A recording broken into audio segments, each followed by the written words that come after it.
So without further ado, I'd like to introduce Lumumba Seegars, presenting his research on Sanctioned Radicals, a comparative study of collective organizing around race versus gender inside of organizations. Lumumba is a PhD candidate here at Harvard at the business school studying organizational behavior. His research addresses how individuals' values and identities shape how their experiences and reactions to organizational initiatives uphold or decrease inequality. Specifically, he studies diversity and inclusion, income inequality, and the positive and negative consequences of values misfits in organizations. His dissertation explores how women and racial minorities collectively organize around their identities at work and how they attempt to make their workplaces more inclusive. We welcome WAP's podcast community, which has downloaded our seminars over 54,000 times. And we're so pleased to have a rippling impact beyond the virtual walls of the Zoom room. So without further ado, I'm going to turn it over to Lumumba Seegars. Thank you very much. I'm excited to be here and I'm happy that I can join you all today. You already read the title of my talk, so I'm just going to go ahead and move on to the next slide, but happy to be here. I want to start off with a quotation from one of the people who I interviewed. Advocating for Black people through the employee resource groups comes with its challenges, just because everything has to be tied to a business case. So it's not enough that I'm a human being and I deserve to be treated with the same respect, to get paid the same amount of money that somebody else is being paid, or whatever other equity measures that you would deem important. But everything has to be tied back to a number. Everything has to be a business case. So in this particular conversation, she was talking about just a feeling of a lack of respect. And this lack of respect is based on both race and gender inequality, and she and others are seeking to change that. But also they have to do this within the constraints of what the organization wants. These are employee resource groups, ERGs, affinity groups, networking groups, caucuses. They go by many names, but they are spaces organized around the social identities of individuals inside of organizations. And usually, these are groups who are marginalized in their organizational environment and society more broadly, and they seek these spaces for a variety of reasons: safety, community, professional development, advocacy, sometimes all of them, sometimes one of them, and sometimes these goals are in tension. Sometimes the groups themselves are in tension, and then sometimes they're also in tension with the organization.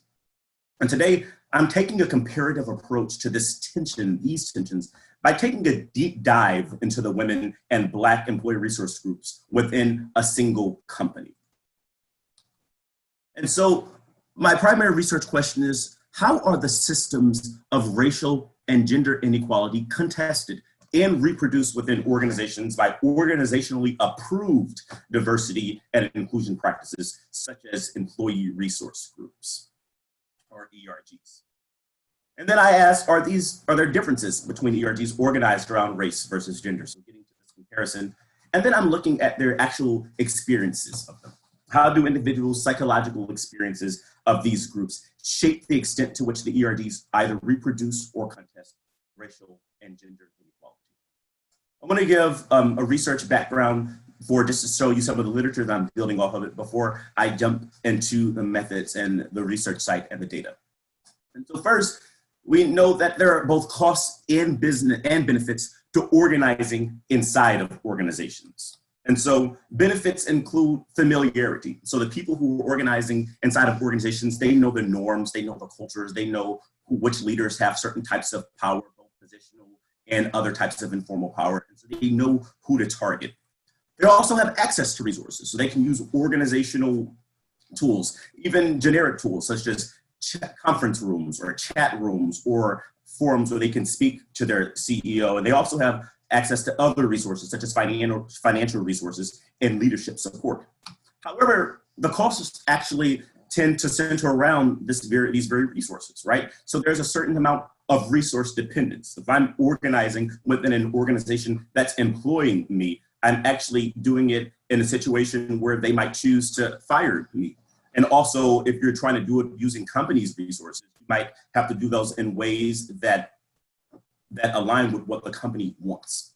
Then also there might be co-optation. And so the company itself or the organizational leaders or other members of the dominant group might actually take over the values, the goals, and the norms of the group that you're trying to build. There are also tensions of organizing both inside of employee resource groups and between employee resource groups. And so between resource groups, we can look at the competition for resources. And so organizations, leaders have a finite amount of resources. They also have a finite amount of political will. So they're choosing what they want to engage in and what they support. But even inside of group, there are also different historical experiences and stereotypes within the same group. We look just within women. We might look at the history of white women's relationship to work and Black and other brown women's relationship to work, and how that shapes tensions around questions around work-life balance and how those questions are prioritized within women's employee resource groups. When we think about stereotypes, we might also look at the way that Asian women might be seen as passive and Black women might be seen as angry and assertive. And so when you're trying to deal with specific stereotypes, there are tensions about the best way to approach, ways to empower people within those groups. And also we know that racial inequality and gender inequality are prevalent within organizations. And so if we think about racial inequality, we know that organizations are not race neutral. In fact, this is often the standard for what it means to, for professionalism, for what is seen as good, what is seen as rigorous, and who should be in positions of authority and hold resources. And in the US, there's a long history of a race system marked by Blacks at the bottom and white people at the top. And for gender inequality, similarly, organizations are not gender neutral. So there are gendered occupations, there are gendered expectations for work outside of the firm, and the policies that also tend to harm women disproportionately, even when they're trying to help them. A big example of this are work flexibility policies that are meant to actually help women, but because of these gendered notions of who should do work outside of the firm as well, women tend to be hurt harder by these flexibility options because a stigma comes along with them as well. And so, again, men are at the top of the gender system and maintain control over use and access to resources within organizations. And both of these systems are shaped by resource disparities. Who is in control of both the physical, material resources, but also other cultural and social resources that maintain power relationships within the organization. We also know that race and gender shape each other. And so this is commonly thought of under the guise of intersectionality, right? Where race and gender and class combine to form unique experiences. And at the group level, we know when we think about this, that prototypicality matters. And so the prototype or marginalized groups shapes how they are treated. So in the Black group, that's usually male, and the women group, that's white. And if we're looking at these intergroup relationships between Black people and white people, that shapes how the white majority treats that Black group, and that shapes how men, the white men majority, shape the white women that they're looking at within that women group. There's also different relationships with the dominant group. And so we might think of white women and Black women, they have different relationships with white men, and there's a different type of interdependence in these systems. And these relationships also shape the relationships that go into the group. Because of white women's relationship with white men, that has implications for their relationships with Black women and other women of color. So let's come back to employer resource groups. In 1964, there were these race riots in Rochester, New York. And then the first Black caucus was formed at Xerox Corporation with the support of the CEO in 1970s. And so it's important to remember that ERGs, these caucuses, emerged out of violence, oppression, and a desire for radical change. And so they wanted to improve race relations, and they wanted to reduce racial discrimination. This was the context in which they emerged. Over time, they've proliferated throughout the US, and indeed are becoming an increasingly popular globally. They're what many call a best practice. Many people are torn though, right? Members of ERGs often don't know what they really do. Employers often don't know what they really do. They're a good thing to do, most people agree, but beyond that, there is an uncertainty as to what they can actually achieve. I argue that exploring them in the context of the power relationships in which they exist can offer a glimpse into their role in either reproducing or contesting inequality, inequity, and injustice. And these are the very first things that they were formed to counteract. And so before I get into my data, yes. Can I interject real quick? So sorry, Yes, I'm getting a few pings about the sound. Would you mind trying the other headset? I'll try the other headset, yep. Thank you, appreciate it. Apologies for the interruption.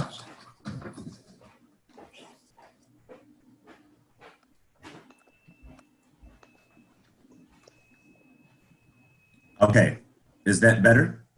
So far, so good. I will let you know if it's not. So take the silence as an approval. Thank you very much. I appreciate you jumping in. No, thank you so much. Okay, so let me get back to here. So I'm going to go into the methods, and first just thinking about the data collection. And so I did this at FICO. I don't know why that's not showing up, but FICO is a tech company based in Silicon Valley with offices around the United States and internationally. And it includes both salaried employees who are corporate and hourly employees who are these customer support workers. And these are people who are at the bottom of the organization. And so I did both interviews and observations. So the observations were at headquarters in Silicon Valley, and I observed diversity and inclusion staff meetings. And I also looked at various employee resource groups board meetings and meetings between leaders of the groups, both within the groups and also across the groups. In terms of the interviews, I conducted these interviews in person and actually via Zoom before all of this happened. And so I talked to people across regions, so not just at headquarters, but across the country and across their different regions and across job types as well. So I talked to people, for example, in engineering, in marketing, in that customer support part of the organization, and diversity and inclusion personnel. And so in total, I conducted 118 interviews conducted across multiple ERGs. And so I'm focusing on the women in Black ERG right now. And just to get a scope, the women ERG was 7,000 members and the Black ERG was several hundred members. And for this talk, I'm going to focus on a subset of just people who were in Black and women ERGs. And because I'm looking at Black and white racial relations, I focused on Black women, Black men, and white women. And this came to a total of about 59 interviewees, 23 Black women, 11 Black men, and 25 white women. Important to note that some interviewees were members of multiple groups. So the Black women were able to participate in both the women's group and the Black group. And so for my data analysis, this is an inductive comparative study. This is qualitative study across employee resource groups within this company. And so I looked at things like the ERG's relationship with the broader organization. And so what was organizational leadership doing? How were they responding? What was the diversity and inclusion or D&I office doing? What was the function of it? What did it do for them? What were their goals and what were the actual outcomes? And then I also did a comparison inside of the ERGs. And there I focused on, again, Black women, Black men, and white women. And I looked at their perceptions of the organizational environment, their perceptions of and interactions with each other. And I also looked for things like their identity salience, the activities they engaged in, and I looked at their psychological and emotional experience within these spaces. So before I kind of go most into my finding, I just want to paint a picture of what happened for these two groups. So I'm going to actually start with the Black ERG. And so this is very much a kind of visual of what they did. And so started out, they began as a chat room for Black employees to support each other.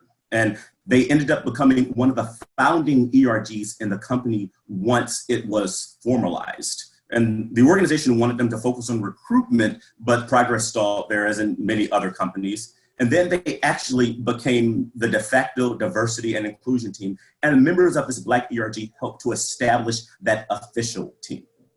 And then they continued there to advocate, and they set up meetings with the CEO and other leaders. And they also tried to talk to the organization about why it was having problems with Black customers, but leadership did not listen.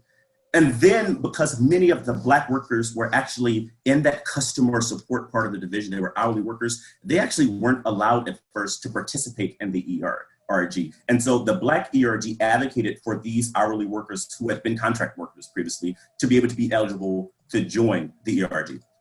And then they advocated for things such as an equal pay initiative. And again, they were told that it could not happen, but they continued to grow. And then a gender scandal happened. And then that same pay equity initiative actually happened. And that affected everybody. And then they developed subgroups in different regions, and they continued to try to organize. And then there was a race scandal that happened, but actually there was less reaction to this than the gender scandal. So it didn't really affect the ERG beyond just including and continuing to stoke tensions among Black employees. And by the time I got there, there was a new board, and now they were this global ERG. They were having meetings via Zoom with board members from across the country and across the world. So if we look at with the women's ERG, many of the plot points were the same, but there are some differences. And so they also begin as a chat room, as this safe, private safe space. And so there were actually two ERGs when they started. There was one for women generally, and there was one specifically for women in STEM professions. And so they also were one of the original ERGs that launched officially within the organization. And so again, when they launched officially, there were still separate ERGs, one for women and one and STEM. And the organization wanted to focus on recruiting, but that wasn't that effective. Now as the diversity and inclusion team was started, they were formalized, and women kept asking the CEO about gender inequity. And the CEO just said it was a meritocracy, and there was, not their problem. And so there's a lot of denial by leadership that it was a problem. And so women at the ERG continued to grow at a slow pace. But then again, this gender scandal happened. And that's when they received dramatic growth. There was this equal pay initiative, and the company investigated. And then the women ERG began to proliferate in terms of subgroups. So one thing that happened was that the women in STEM ERG actually became under the women ERG. So they were merged. And then other ERG subgroups started to focus around people's occupations. So there were things like women in marketing, women in data science, women in legal, but all of these were subgroups under the broader ERG. And then they also proliferated across geography. So that was women for different groups for different locations.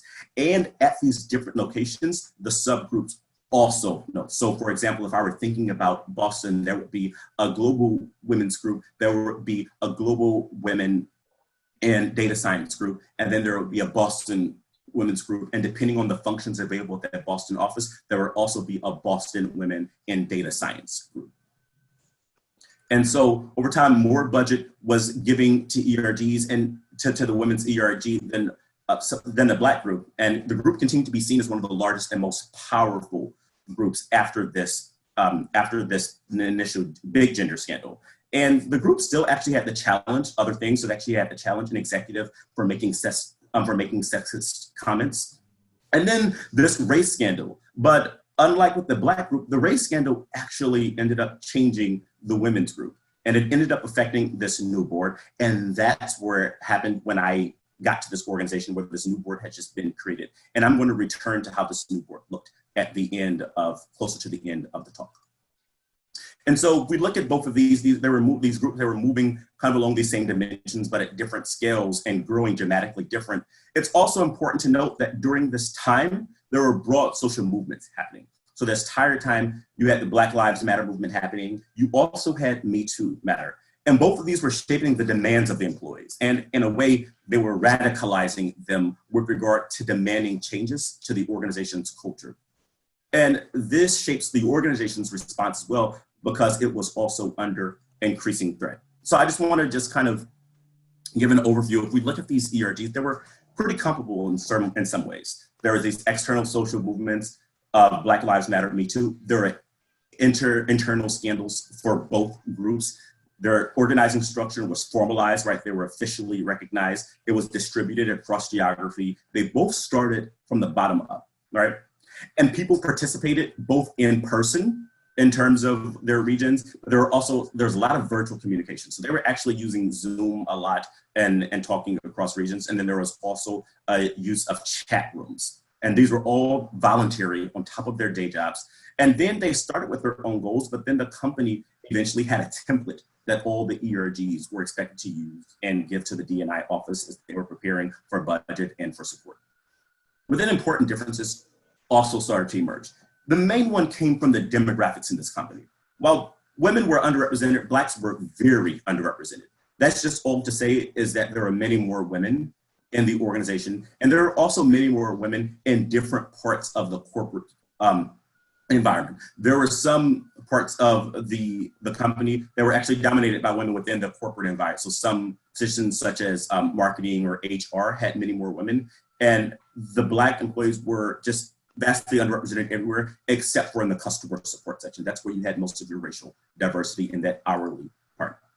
Also, the subgroups were different. So for Black ERGs, they were regional, but it was still kind of all together. There was also a gender subgroup. And so Black women created their own subgroup within the Black ERG inside of it. And for women, there were both regional groups across locations and then these functional groups that I also talked about.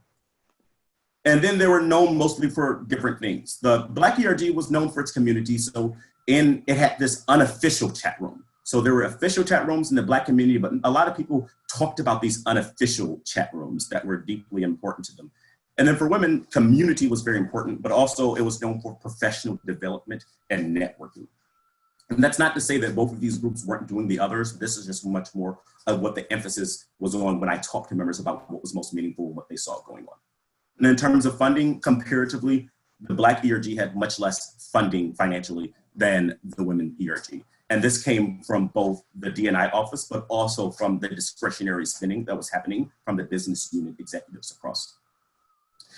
And so when we look at these differences between the employee resource groups, one thing is that employees saw this. And so when I talked to Black women, they were able to talk about how they experienced their interactions with the various ERGs. And so one person talked about the Black issue being a pipeline problem and women being perceived as a company problem by the organization's leadership, and it shaped their interactions. So she said, for the Black ERG, because there aren't a lot of people, you could definitely argue pipeline until you're blue in the face. Like there are not people who are getting in the door and coming, which is why you should focus on that. I think when it comes to women, you can't make that pipeline argument because we are a good proportion of the population of the company. You can say that, well, there aren't any Black people here, which is why there are not any getting promoted. So we need to get more Black people in the door, which means we need to go and get STEM people and we need to go and do these things. And that takes the onus off the company for this as a systemic issue that you need to be able to address. And with the women ERG, you don't have that argument because we're here, we've been here for a while, and we just can't move in the company. So maybe there's something about how the company allows you to move that needs to be addressed, and that pulls the problem or the challenge squarely in its realm of being able to control and fix it. And so she's talking about just as they interact with leadership, they're seeing different amounts of locus of control or a sense of agency from the company's perspective as they're having problems organizing around. Another difference was the structural difference in terms of where people were in the company. And one Black woman said, I think there are women at very high levels who make sure that this stuff is championed. For instance, right now, I think that the co-chair of women ERG is at a very high level of management.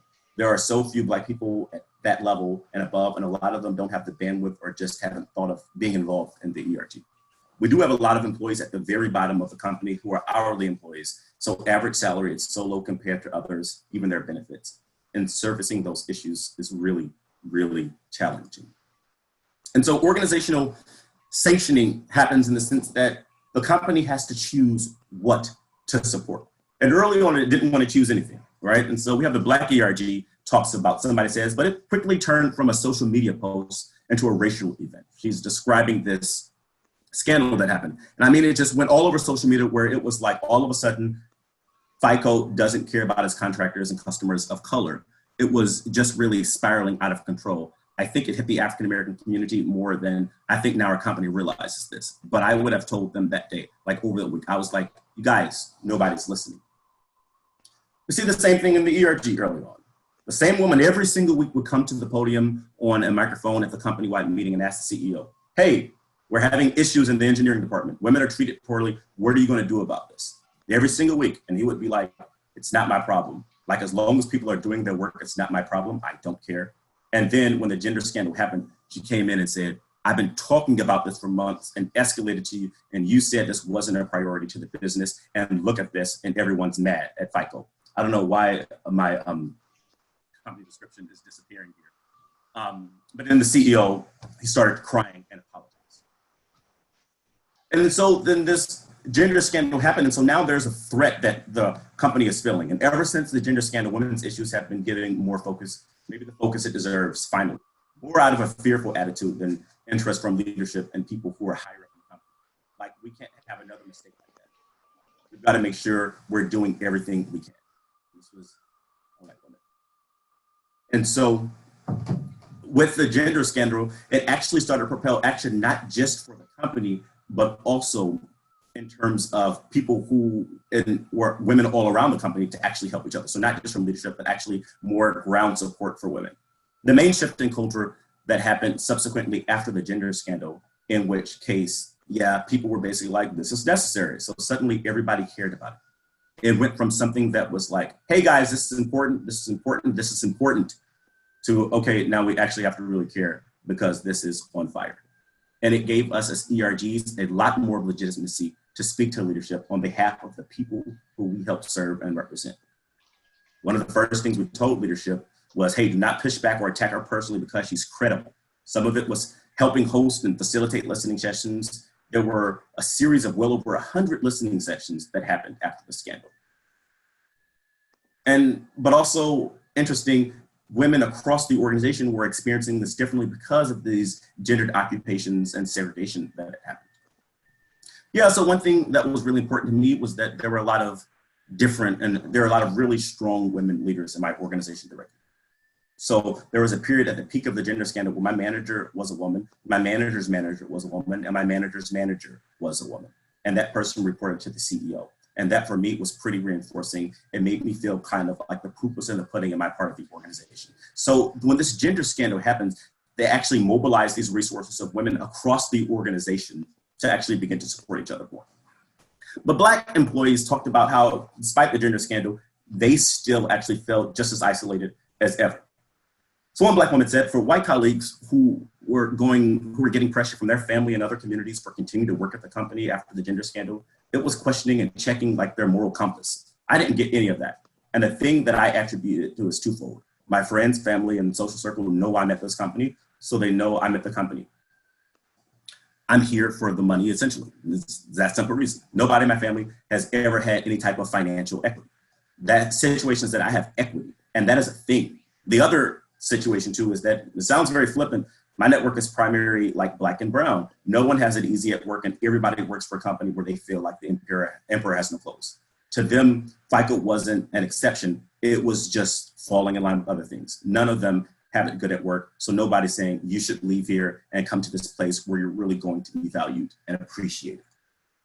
And so when the race scandal happened, after the gender scandal, there was the sense that the company was deflecting responsibility and it wasn't seen as relevant.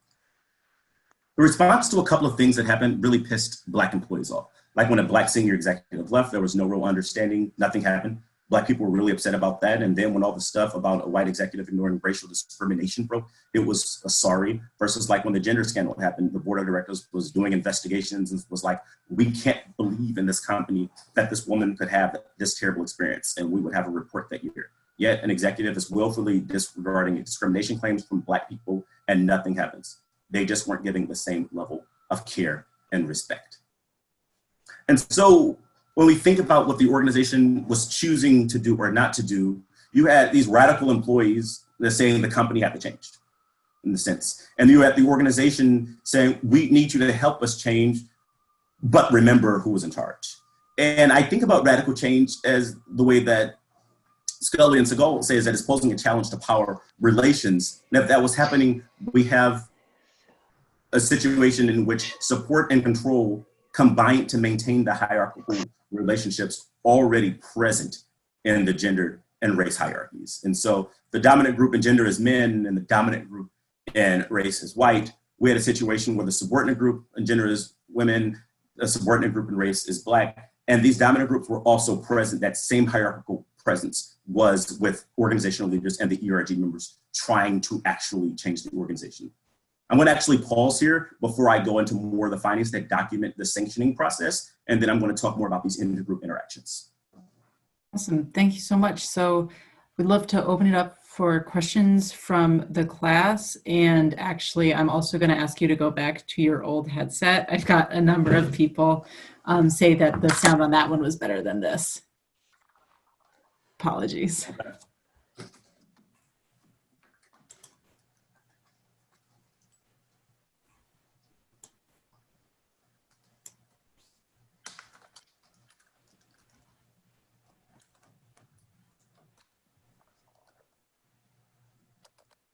Hey, it looks like Miriam has Awesome. a hand up. Thank you so much.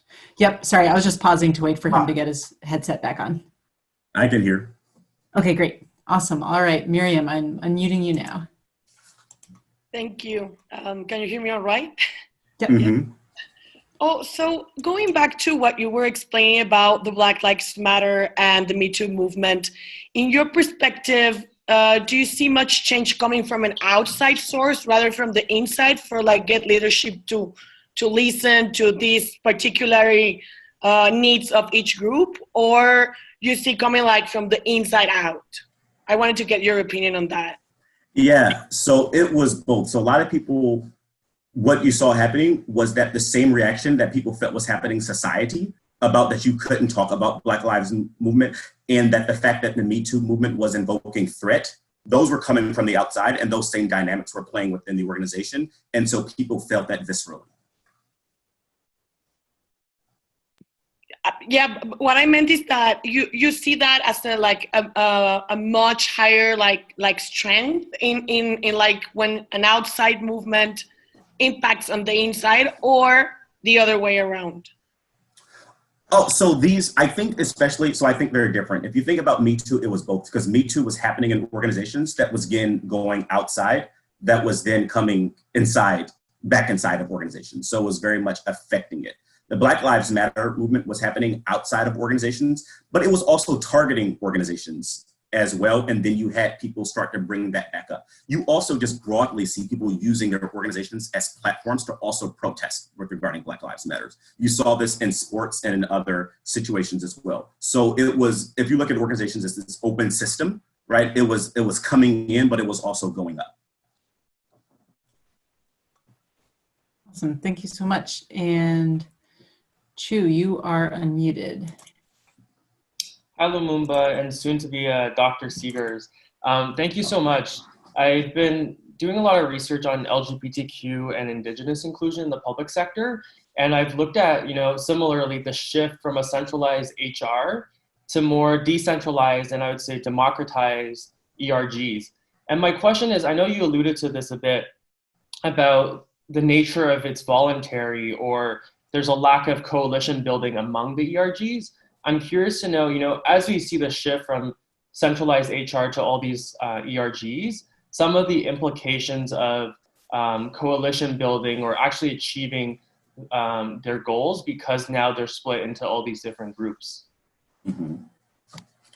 And so what's your question exactly? I'm sorry, I just want to make sure I understand. Yeah, so what are some of the organizational implications when you have all these groups split up and their resource split up and they can't, coalition build? So are there negative consequences you see by having ERGs like that? Yeah, so I think it's very locally dependent. I think it becomes, and I'll allude to this, when the organization is determining what is enough, which one should be put together, which one should be separated, that's fitting the organization's needs. I think when individuals within these groups are deciding what we want, I think that's a more organic way, because they can then decide how to partner with each other. This happened a lot also with the group. If you think about the subgroup that I showed, this also happened a lot with the Asian group. So I studied the Asian ERG, and there was a lot where in the same organization, there was an immigrant group that broke off from the Asian group because they said their needs weren't being met within that group, but they still ended up collaborating a lot. But that was something that came from them versus the organization saying, all right, we need to do something else. the same thing happened where there were multiple faith groups and the organization said, actually, you all are all one ERG. And people were upset about that because they're like, look, I didn't come to this organization to be interfaith. I came to meet people within my faith in terms of this ERG. So those dynamics come from like who's making that decision.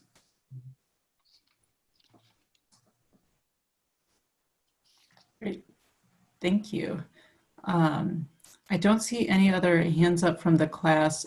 Joan has her hand up, but is not a student. So Joan, I can just put you at the front of the line for our after the presentation questions, if that's cool with you. And yeah, okay. Press on.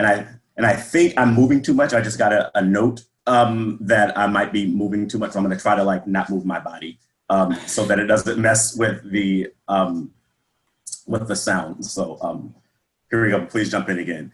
So Okay, now I you. want to talk specifically about the sanctioning process, and then I'm going to go into this intergroup process inside the group. And so the sanctioning process happened when the organization tried to control multiple things, right? One were the goals of the groups. One person said, I heard that the CEO at the time was starting to get pissed off about all the meetings with the Black ERG, but felt like he couldn't say anything. So there was this recruiting initiative, and somebody from the women ERG was asked to just run it. Well, the ERGs got a certain amount of recruiting budget and needed to have a plan and stuff like that. I think the company was trying to just jerk the energy. Somebody else, another way that there was control is the boundaries of who they felt could and could not join the group. And so within the women's group, one white woman said that I think it's slightly hypocritical to exclude men. There's also this issue of having people who don't really identify with a specific binary gender. And so we like to use the language, women and non-binary folks, as the focus of these events. But I don't think it should ever be excluded. I think that it's just getting into a place where it gives the other side more ammo to say, well, you're being exclusive. You're not allowing everyone to your events. So even in this person's, even in her description of saying, yes, we want to be more inclusive around gender, but they're also saying that actually this other side is men and we don't want to kind of anger them or give them ammo for them not to let us have this space. This was very salient within the Black ERG, where they constantly, a lot of people talked about this unofficial chat.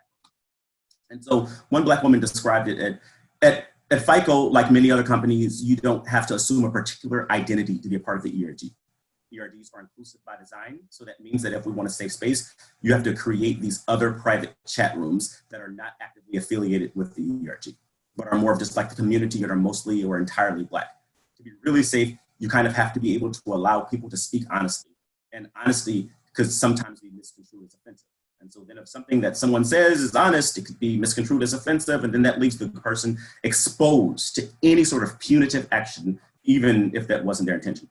And what I would say is that in the safe space, the private Black chat room, I find that people are not saying things that are offensive, but like if white people saw it, they would be offended, or even if they weren't actively offended, they will be confused, and then we will have to take time out to explain it, and we don't have time for that.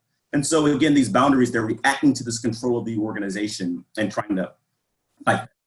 Also, another way that the organization could control it was the use of time. So one person described this interaction with her manager. I mentioned that about wanting to spend more time in the recruiting space, for example, with the ERG and supporting candidates there. And he was supportive, but he did say, just so you know, this is not the type of thing that you're going to get a lot of credit for when you're stacked up against other people for promotions. On the other hand, time could also be used to give people, right? It could be used to support.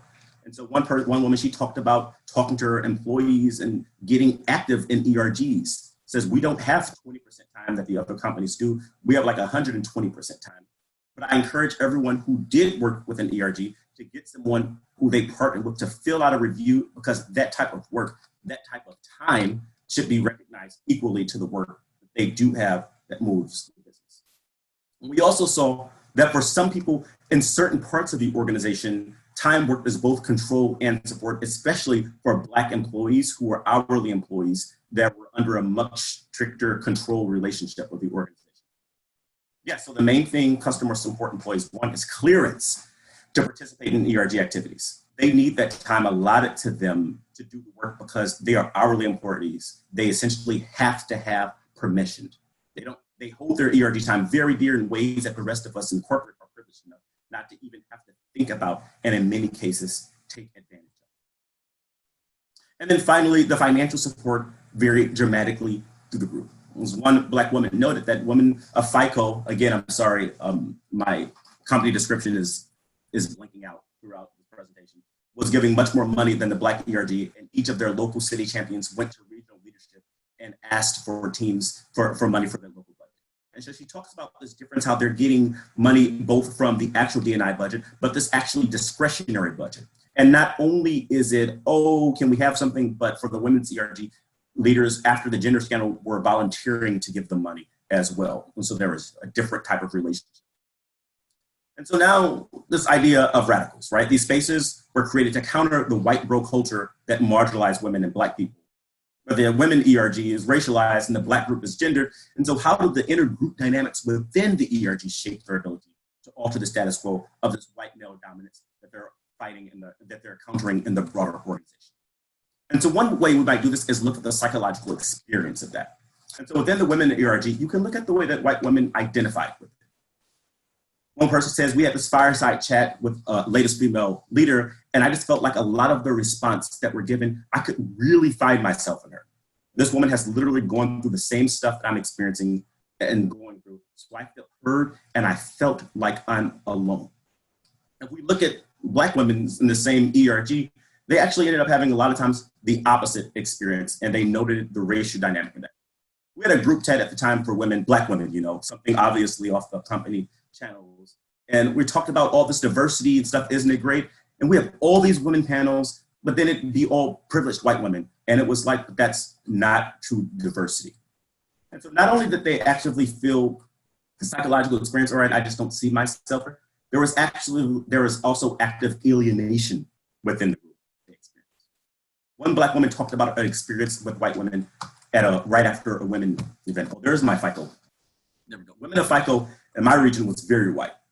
And women of FICO had this conversation, an incredible conversation with outside activists on prison reform. And we talked about the Black Lives Matter movement, the Women's March, just so many dynamic things. And I remember walking away from the conversation feeling great. But I walked past the table and it was 3 women that were at the chat. And one woman was just like, I just don't get what the problem is. Like if you're a drug dealer, you're going to go to jail. That's just what it is. It bothered me so much because after this woman explained why she fights so hard and also got into the economic disparities that exist between Black people and others, for you to walk away from a chat and that is your comment. As a woman, we suffer from different inequalities as well. And you couldn't be neutral even for 5 minutes. I just didn't think that that was the space for me. And not only did this alienation happen within the group, it was from broader experiences at work outside of the ERG between Black women and white women. One woman recounts this reaction where a white woman said that she was probably hired off of affirmative action. And then the Black woman goes to talk about how she confronted her after this comment. So I was like, let me tell you what's not going to happen. I was like, I don't know what you think of me. I don't know what you thought, but I am not the one.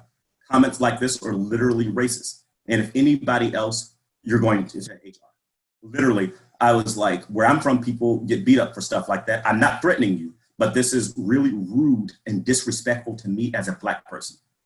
Then she started crying, and then she said she's not racist, and she wanted me to know that she's not racist. So we see a situation where not only is she feeling alienated, she also has to potentially engage in emotional labor. Within the ERG, Black women actually felt a sense of identification.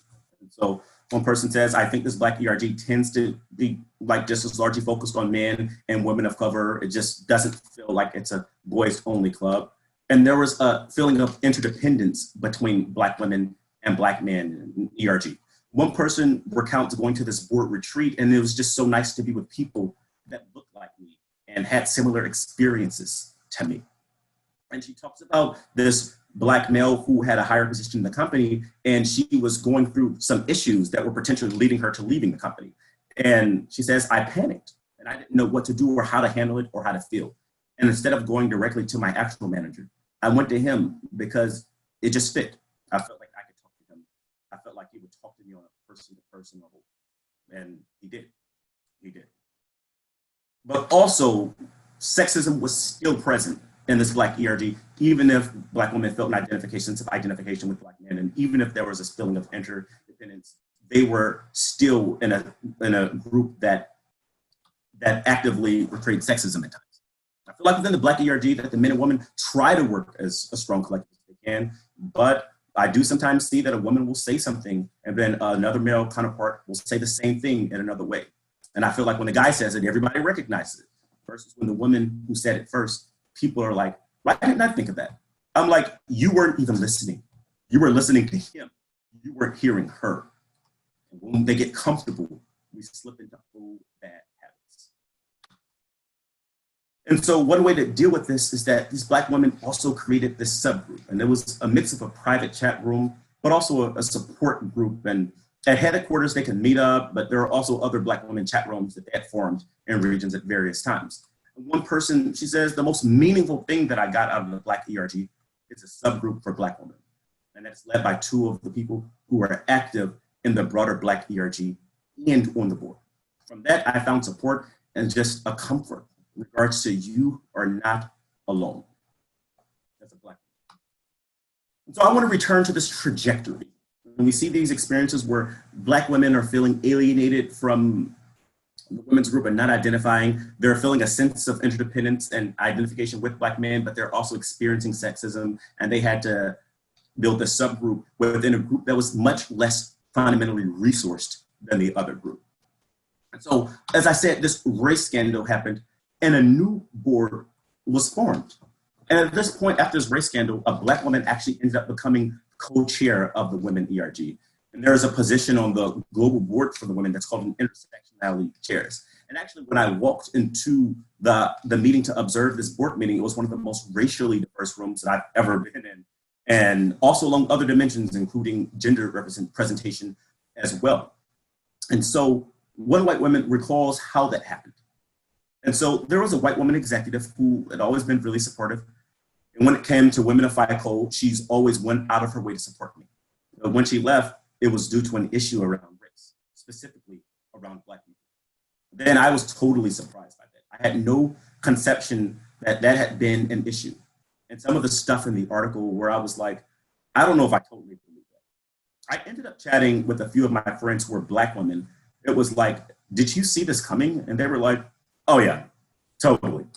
And then it's like, oh shoot, we were friends. We talked, and I had no idea that your experience was so dramatically different from mine.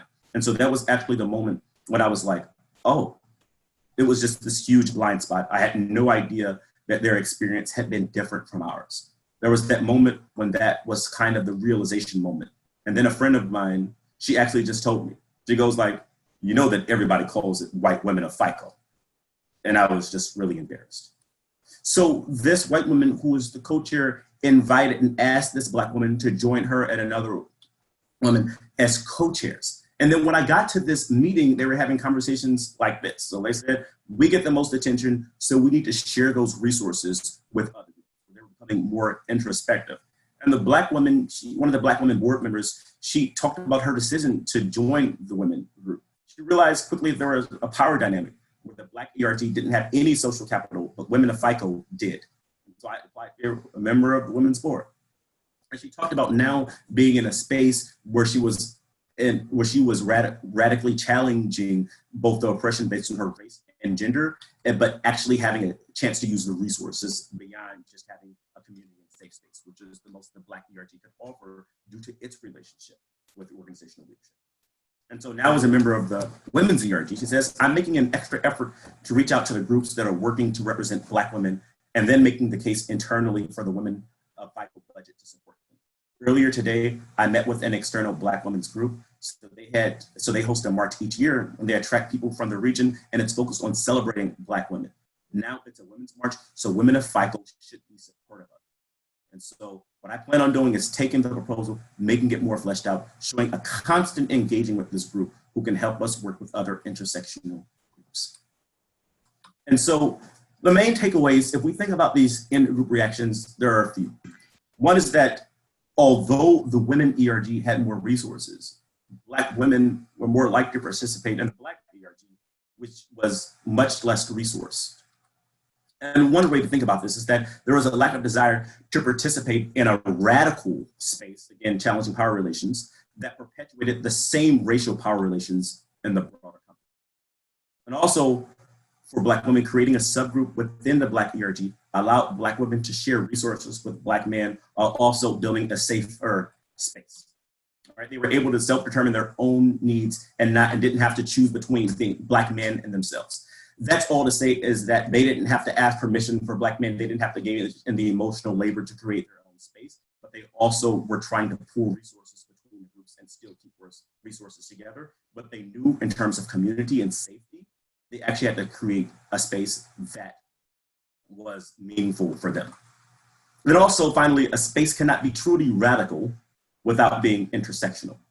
Right? The women ERG cannot begin challenging the status quo in earnest until white women began to actively challenge the racial power dynamics within the women's group.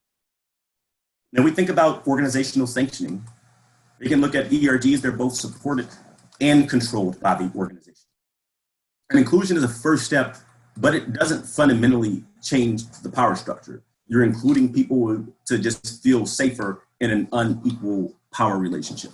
And this power dynamic can reproduce race and gender oppression by centering the preferences of the dominant group, right? And so the dominant group, they decided how time should be used, what boundaries should exist around these groups, and also what the group should focus on doing.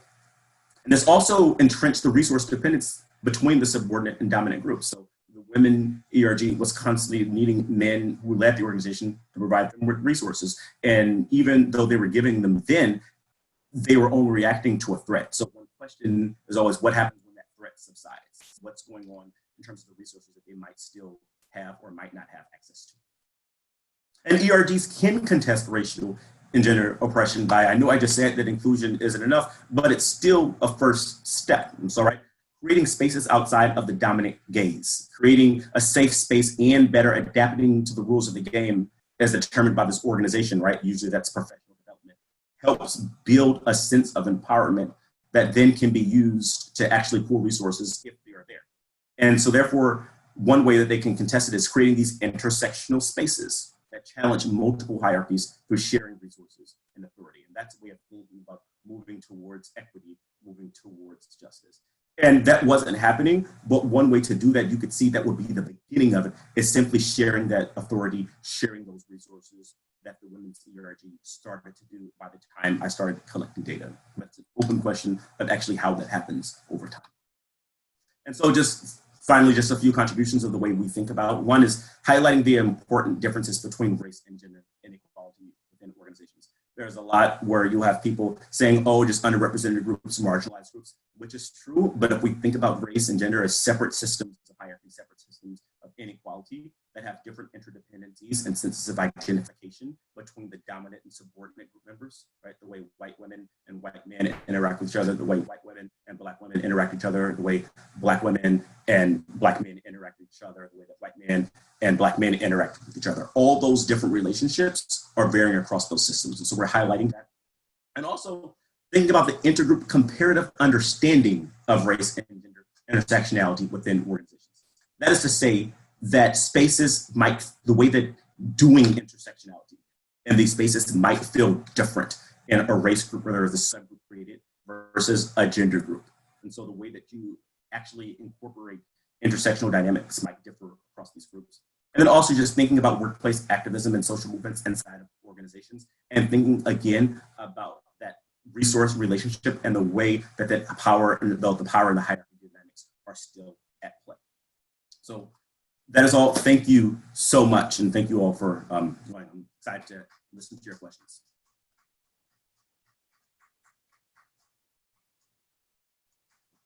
Awesome. Thank you so much. Let's see, I see Naisha has her hand raised. Naisha, I'm unmuting you now. Perfect. So thank you for this. It was very compelling, and a piece of it is making me, so I question some of this, right? I'm trying to buy this, right? And the part that I don't buy, though I hear often, is this perspective that this shock from white women of how they didn't realize, they had this aha moment. I think we all have blind spots, and I understand that. But like they didn't realize that women of color and white women had such drastically different experiences. I don't believe that. I think that it's not about not realizing, it's about not being emotionally invested in that change, right? And so my question becomes, what is it that you believe women of color can do that calls in white women to this movement, right, of true change, in a way that I feel like the different movements like Me Too and Black Lives Matter have to a degree called in some of these companies to this change. So they kind of pushed this movement along. And I feel like, you know, sometimes we only move when we're prompted in that way.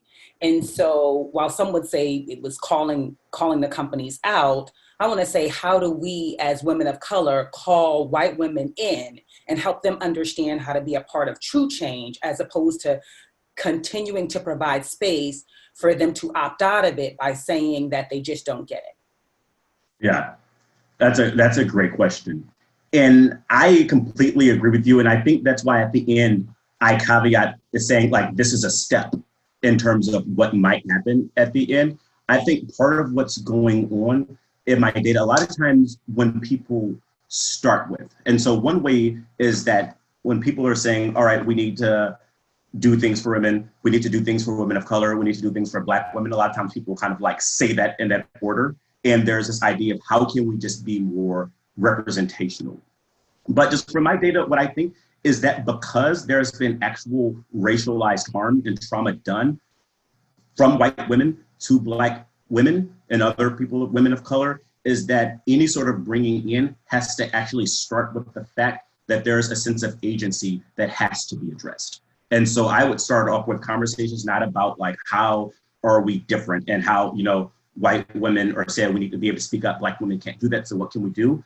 I would start to say, all right, what is going on between us? I think there are historical examples where people talk about that. So there's a book called They Were Her Property, which talks about white women as slave owners, right? And I think if you see within my data about some of the actual racial dynamics that happen between white women and Black women, there is a need for a space for actually addressing those active harms and not just saying, how are we women and how can we come together? But there needs to be healing in the same way that there needs to be reparative conversations around justice between white people and Black people that also needs to happen between white women and Black women.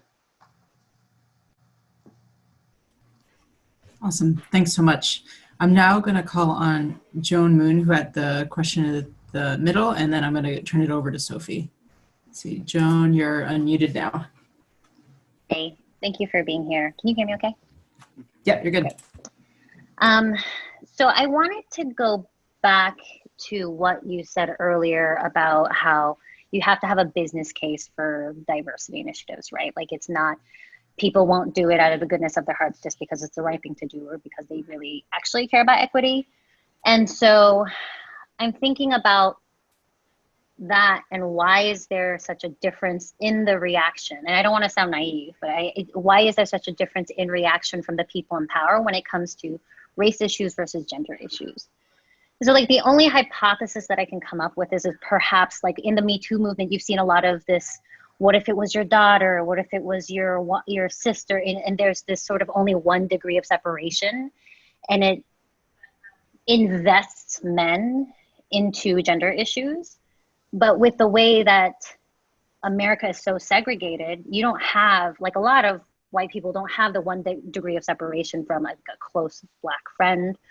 They're not going to give birth to a child of a different race necessarily, unless, you know, mixed race. But so I'm just kind of wondering, like, what other possible hypotheses there are other than perhaps just like racism is just more deeply entrenched than sexism is?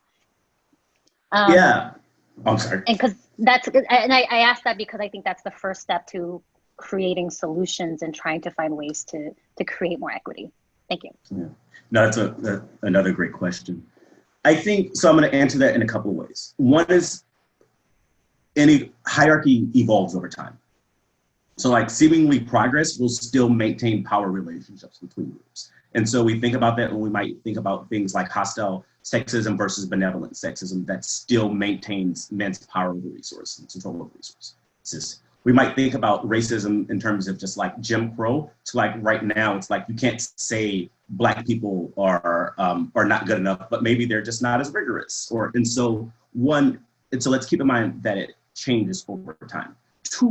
Another way of thinking about it is if we think about resources at the heart of how inequity and inequality is often manifesting over time. And so we can think about race relations and resources and gender relations in terms of resources. Let's look at a community level.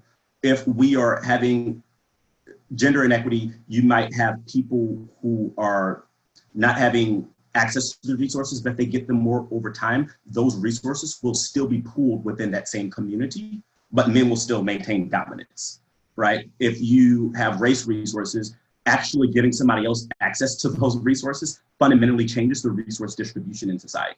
So I do think there is a way in which racial progress fundamentally reshapes the power and resource relations in society more broadly, whereas you can have gender progress and have women have more access to resources, where men still just evolve the control that they have over there and still maintain gender inequality in that way.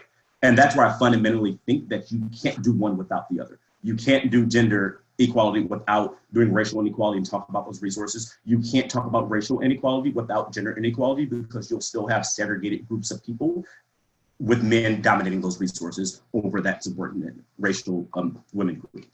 And so that's all to say is that I think that in certain ways, when you talk about the interdependence, like when I see white women feeling interdependence with white men, and people say everybody has a daughter, everybody has a mother, that's also another way of saying is we pool these resources together. This is our house, these are our schools, this is our community, these are our hospitals, whatever is going on in the world, we get that, you don't. And that's more threatening than saying, all right, we're gonna like give you a position and help you speak up more for yourself, but really as men, we get to maintain control.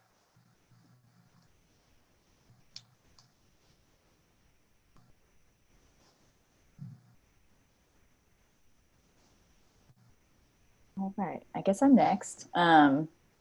This is a really powerful conversation, and I'm just really appreciating everything that's been said. And I also appreciate the thread that was started in the chat by Naisha and Rochelle. And I am thinking about the same question. What can be done to hold white women more accountable? But I think I'm thinking about it from a different angle. For me, giving the example of the Black woman who was elected or asked to join the board of the, well, quote unquote, white women's group, predominantly white women's ERG at the company. It seemed like she took it as an opportunity and had agency in the organization. And being part of a majority white women's group at the Kennedy School, which I see as sort of like a petri dish for these larger issues, the dynamic has become that the women who have historically marginalized identities end up being the mouthpiece or the individuals who are looked to make sure that the organization is quote unquote doing it right. And for those individuals, the labor falls on them. So for a little while it's willful labor. And then I think there's a point where one either burns out, one might want to reconnect with one's community. And I think the question still remains how to implement accountability mechanisms and education so that the majority of the group feels responsible for this quote unquote intersectional work. And so I know that in this organization that you're talking about, the initiative is not going to come from leadership to say, okay, a women's ERG, we want you to look at things from a more intersectional lens. But I do wonder, besides these moments of, shock, these one-off moments of shock where a white woman might realize that she has privilege, how, if at all, have you seen companies or organizations implement more education so that women of privilege, racial or otherwise, can start to pick up some of the work so that the emotional or other labor doesn't fall on women of color or queer women? Yeah, that's a great question. And I'm going to try to find optimism. I will be honest and say it's okay if you're not optimistic. I have not, I think it's hard for this radical change to happen without threat.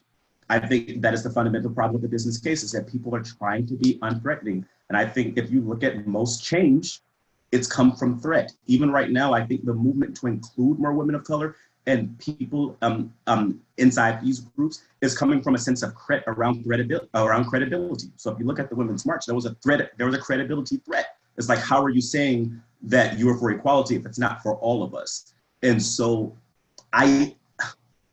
in terms of obstacles, I just think that like there's threat. And so I think one way you can do is use the values and norms. So that's one thing that happened in this organization. That one way that the groups were able to kind of organize is they kept going back to these ideas of whatever the values that the space holds. And so I think just hitting that, if you believe in inequality, if you believe in equality, this is what it means. And doing that internal work, that's an internal conversation. And then for the people who, so threat can kind of stay at this external level, I'm being very reactive. It's kind of where this organization tended to be in terms of this reactive threat. And then you can kind of internalize threat where you start to kind of reshape your identity and reshape who you are. And I think if you engage in that work, that's when people can kind of understand their agency. Because as a dominant group member, it's not just about creating safe space for this other person. It's also about doing work on yourself. That's where dominant groups have to say, because not only can I make it better for women of color, I actually have to attack my whiteness, right? I have to, it's for me as a Black man, I cannot just say, all right, how can I make this space more relevant for Black women? I also have to interrogate my masculinity. I also have to interrogate as well and do work on that. And so I think a lot of times we think of allyship as doing for as opposed to doing within. And there's a lot of within work, because that's where you start to think about healthier relationship dynamics when it comes to building strong communities and coalitions. Thank you. Awesome. Thank you so much. And thank you to whoever it is who jumped in to unmute Sophie while the internet in my house went down. So here I am from my phone, and I'm looking, and I don't see any other hands raised, but I've seen a lot of comments popping off in the chat box. It's a little hard for me to do a synopsis of that right now, just when everything's on my phone. But if anyone who's been talking in the chat box wants to ask a question, please raise your hand and I can unmute you and we can continue the conversation. It looks like Rati is raising her hand physically and not virtually. So we can unmute Rati and maybe there's someone else. All right. All right, Rati, you're unmuted. Thank you. So I have a question on senior management leaders in a company. And there may be very few who are Black men or women, Black women or white women, maybe more. But my question is around how they act in terms of what the ERGs in the company are about, how supportive they are, how they advise them, are they being viewed as part of it or not? My view is that it has a huge impact on the power of the ERG to have control over what it wants to do.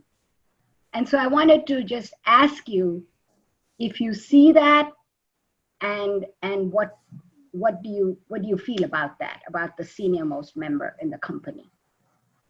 Yes, great question. I wrote a chapter with my advisor about Black leaders leading change, and we start off the chapter with this quotation: "All my skinfolk ain't my kinfolk." And it talks about that part of the challenges is that representation isn't enough. And so we think about, and so this is answering your question internally, is that there's variance. Like you have some leaders who want to be helpful and some leaders who don't want to be helpful. And part of that, again, are these organizational control dynamics. If what it takes to be successful means operating comfortably within a particular power structure, once you get there, you might be uncomfortable and unwilling to actually challenge that power structure.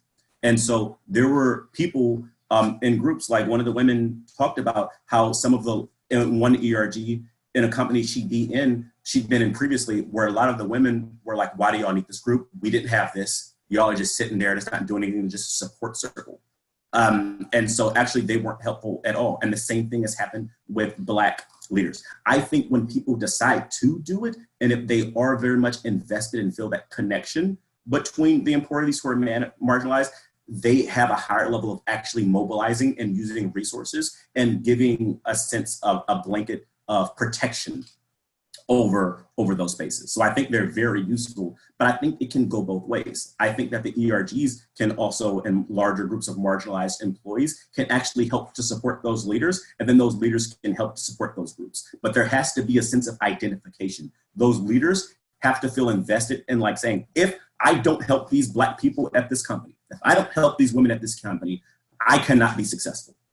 I think you have to have that level of identification. I think if it's only like, yeah, I'm gonna help them, but I'm gonna be all right, they just need to do their own thing and not get fired, then you're gonna be more invested in your personal success as a leader and not invested in that group success. And so I think to the extent that they are invested in that group success, feel that identification, then they can support them with more resources and protection throughout the company. And so there were variants. I saw examples of both for both Black and women leaders throughout in the company. So Katie, I think you maybe have time for one more question and then we'll do a wrap up. Awesome. Thanks so much, Robert. Karen, I see that your hand is raised. Karen Feinberg, give me 1 second. Unmute. All right, you're unmuted. You can please ask your question. Hi, this is amazing, and thank you so much for this. I feel like I want to talk with you for hours.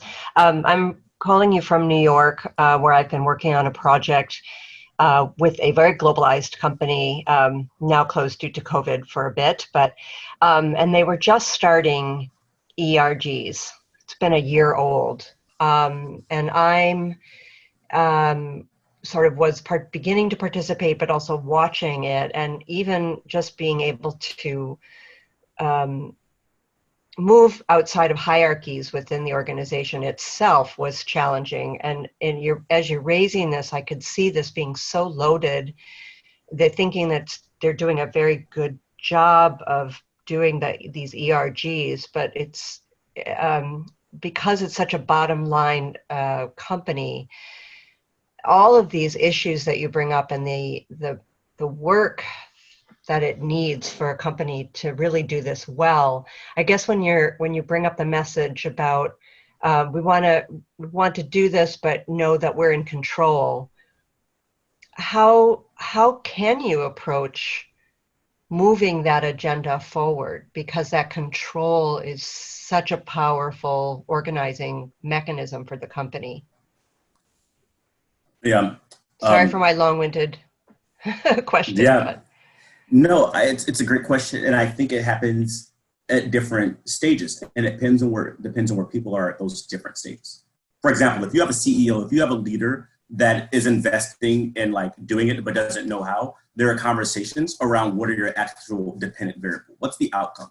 Do you care about inclusion, or do you care about radically reshaping these power dynamics and power changes? I think that's at the heart of what's maintaining the systems of inequality, is that people don't want to change the power dynamics. They want you to feel better to just being there. And that's not enough. And the representation is not enough.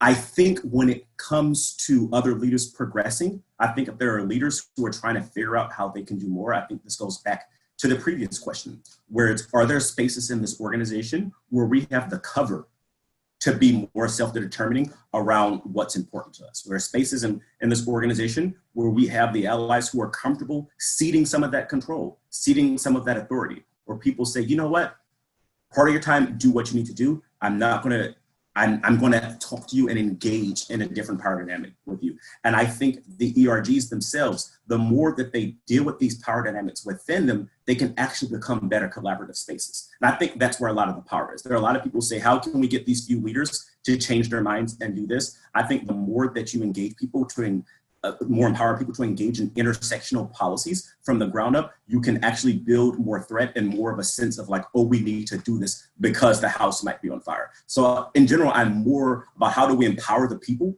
who are marginalized and trying to create a better lived experience for themselves to then actually create more spaces from that recognize their dignity and respect them in organizations.